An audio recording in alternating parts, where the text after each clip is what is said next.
ये दास्तान एक ऐसी जमीन की जिसे मक्का और मदीने के बाद सबसे आला मुकाम दिया गया है, जहाँ से इस्लाम के नबी मेराज के सफर पर गए थे, जहाँ पर कई सारे नबियों की कब्र मुबारक मौजूद है। जिस जमीन की फतह के लिए मुसलमानों ने लाखों की तादाद में कुर्बानियां दी, जिस जमीन की फतह के लिए मुसलमान 88 सालों तक चैन से नहीं बैठे, ये जमीन फिलिस्तीन है, जहाँ पर आज मासूम बच्चे यतीम हो रहे हैं, जहाँ पर आज माँ बाप अपने बच्चों की लाशों को अपने हाथ में लेकर आंसू बहा रहे हैं। आखिर ये मंजर क्यों पेश आ रहा है, आइए जानते हैं आज की इस वीडियो में।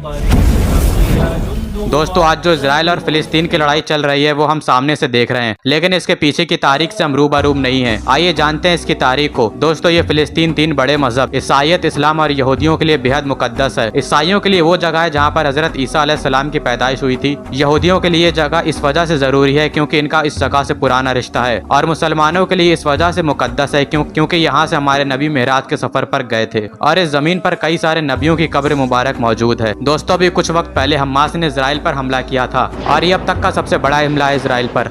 आपकी मालूमात के लिए बता दूं कि सिर्फ 20 मिनट के अंदर हमास ने इजराइल पर 5000 रॉकेट्स दागे। इजराइल और गाजा के बीच में जो बॉर्डर बना हुआ है उसे भी तोड़ दिया गया, और इजराइल का डिफेंस सिस्टम भी इन रॉकेट्स की बरसात को रोक नहीं पाया। कई सारे लोग बॉर्डर तोड़कर इजराइल के अंदर घुस गए। समुद्र, आसमान और जमीन तीनों तरफ से ये हमला हुआ है। पैराग्लाइडिंग करके लोग इजराइल के अंदर दाखिल हो चुके हैं, और कई सारे मासूम फिलिस्तीनी भी इसमें शहीद हुए हैं। अगर तारीख के पीछे जाएं तो जिस जमीन पर ये इजराइल मौजूद है वहाँ पर इस नाम का कोई मुल्क था ही नहीं, बल्कि इस पूरी जमीन को फिलिस्तीन कहा जाता था, और यहूदी, ईसाई और मुसलमान तीनों ही मजहब के लोग यहाँ पर रहा करते थे। इस जमीन पर उस वक्त सल्तनत उस्मानिया की हुकूमत थी, और उस वक्त दुनिया भर में यहूदी रहा करते थे, लेकिन उनका कोई भी मुल्क मौजूद नहीं था। लेकिन जब दूसरी वर्ल्ड वॉर शुरू हुई तो हिटलर ने लाखों यहूदियों का कत्ल करना शुरू कर दिया। उन्हें गैस चैम्बर में डाला गया। उस वक्त कई सारे यहूदी फिलिस्तीन में आकर बस गए क्योंकि ये जमीन उनके लिए मुकद्दस थी। 1948 में बरतानिया हुकूमत ने इस जमीन को 2 हिस्सों में जुदा कर दिया, पहला इजराइल और दूसरा फिलिस्तीन, और बरतानिया हुकूमत वहां से चली गई।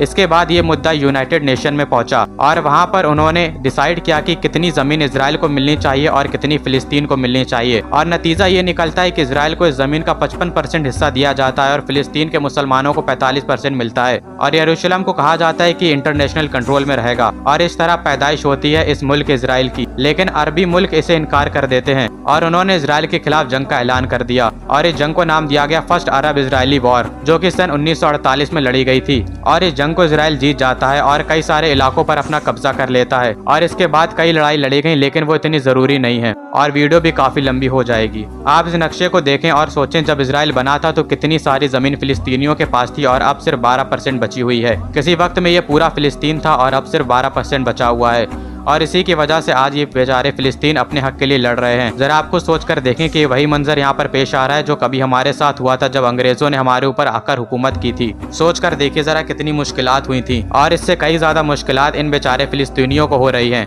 हजारों की तादाद में फिलिस्तीनी शहीद हो चुके हैं, और ऐसे घटिया कानून बनाए हुए हैं जिसकी वजह से फिलिस्तीनी लड़ने के काबिल भी नहीं है। जैसे कि जहां एक तरफ इजराइल के पास न्यूक्लियर वेपन्स हैं, वहीं दूसरी तरफ फिलिस्तीन को अपनी आर्मी तक रखने की इजाजत नहीं है। ना ही वो अपनी नेवी रख सकती है और ना ही एयरफोर्स रख सकती है। दोस्तों, यरूशलेम के पास एक जगह है जिसे शारजहाँ कहा जाता है। तकरीबन 150 साल पहले यहूदियों ने यहाँ पर जमीन खरीदी थी, और अब 150 साल बाद फिलिस्तीनियों को कहा गया कि वो यहाँ से चले जाएं क्योंकि यहाँ पर यहूदियों ने जमीन खरीदी थी। लेकिन इन 150 सालों में काफी कुछ चीजें बदल गई थी, और कई